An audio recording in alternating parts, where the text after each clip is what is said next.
Hey friends, if you wish to disable proxy settings on your Windows 11 computer, then please watch this video.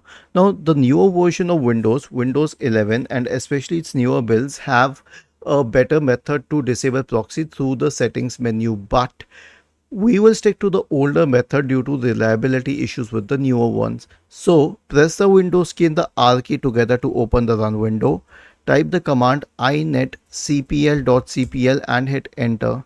Now go to the connections tab, select LAN settings, check the box associated with automatically detect settings and uncheck the box associated with proxy server. Click on OK and then click on OK once again. And if you still wish to know about the method to settings, then it is as follows. Right click on the start button and select settings from the menu. Now go to the network and internet tab on the list on the left hand side. Select proxy. There's an option for automatically detect settings and then you can turn it on and remove any proxy server. Was this helpful? If yes, then please subscribe to the channel. If not, then let us know in the comment section of the video on how we could help you further. Thank you for watching this video and have a nice day.